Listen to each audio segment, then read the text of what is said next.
The story continues. As Ophelia approaches, Pete feels a hint of fear and instinctively reaches for his sword. However, Oliver steps in, signaling for Pete to stop. Shala warns them about the dangers of acting aggressively and emphasizes the importance of restraint.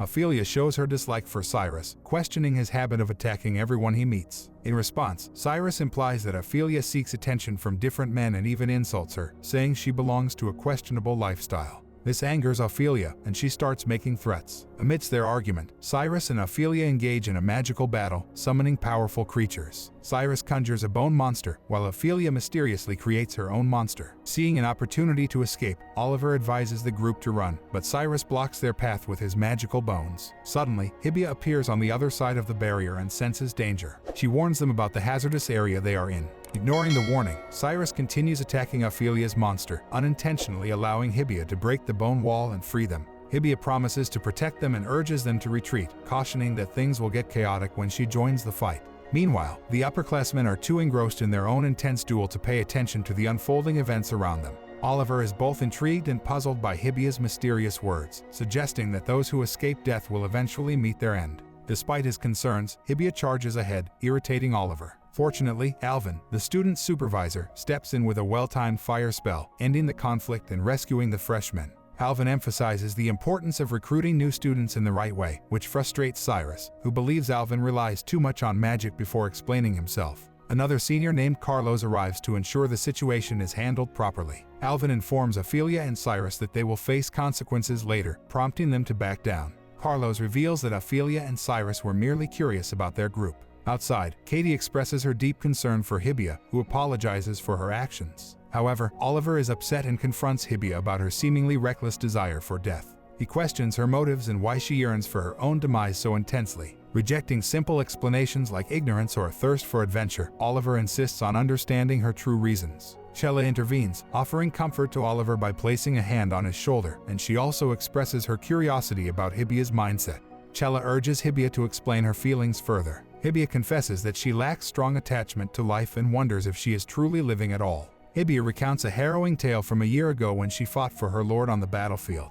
Despite being vastly outnumbered with only 200 men against an enemy force of over 50,000, she fought with unwavering determination. Her memory of the battle is a blur of relentless combat, cutting down adversaries in her path until she found herself surrounded in the enemy camp. She remembers a confrontation with an opponent who underestimated her, and Hibia seized the advantage and defeated him. The enemy lord took notice of her skills and offered her a chance to fight his son, a renowned warrior. However, when Hibia requested to face the lord's son, it sparked anger as the lord questioned if she had unknowingly killed him without recognizing his identity. Hibia is surprised as the lord reveals that the general she fought was not only a skilled warrior, but also a cultured man and a poet. The sight of the lord shedding tears astonishes her, but she learns that he won't resort to torture for revenge. Instead, he intends to ensure she dies as an anonymous soldier. The lord orders his soldiers to attack her, but before it happens, a remarkable intervention takes place. Chella's father steps in, defying gravity by standing upside down on a broom. Clearly unfamiliar with local customs, he wonders if this situation is related to the Bushido he's heard about. Recognizing Hibia's immense potential, he offers her a chance to go to his country and become a mage. After sharing her past, Hibia admits feeling as though she's been living in a long dream. The way she was spared seems too surreal to be true, leaving her with conflicting emotions. She becomes impatient to fulfill her dreams before awakening from this dreamlike state. Hibia was taught that true delight comes not from seeking vengeance but from cherishing one's sword with love. She explains that, as a warrior, true happiness lies in a respectful and admired duel to the death. Tears well up as she recalls the joy she experienced during her duel with the general, finally finding the happiness she had yearned for all her life. However, he refused to fight her and pushed her away, leaving her heartbroken and longing for her wish to be fulfilled. Since then, she lost interest in everything and harbored a desire for death. The group listens with a heavy heart, empathizing with Hibia's pain and the complexity of her emotions. Chella is happy that she resolved the situation between Hibia and Oliver, believing that their meeting was meant to be. She was impressed with their swordsmanship, which prompted her to help them. However, a new issue arose when Hibia started getting very close to Oliver, explaining it was because she followed Chella's advice to focus on him rather than his sword.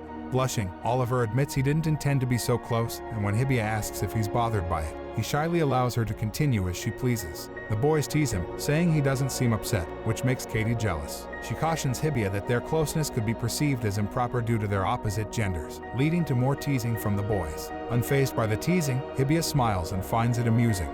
They all head to their sword arts class, where a student asks instructor Garland about using a spellblade. Garland explains that a spellblade is a special sword art technique that can instantly kill the opponent when used within 1 step and 1 spell distance, without any chance of resistance. He mentions that only 6 spellblades are known to exist, and they are considered secret techniques with undisclosed details. Consequently, Garland cannot confirm if he can use one or not.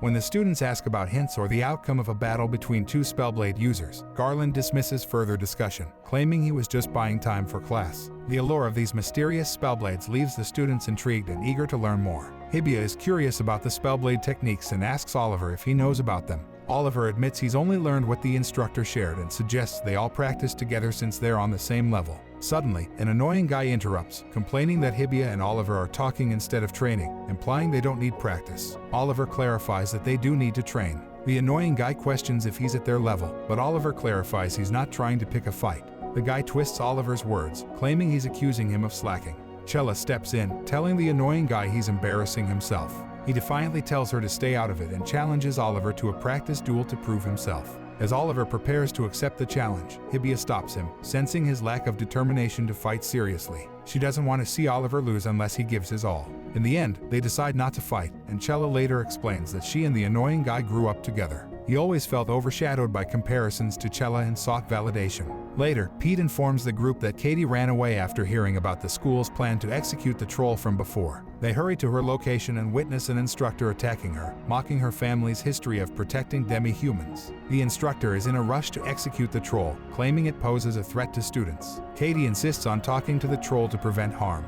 Oliver recognizes the instructor as Darius Grendel. Before he can attack them, Vera, a 4th-year student, intervenes, mentioning an objection filed against the troll's execution.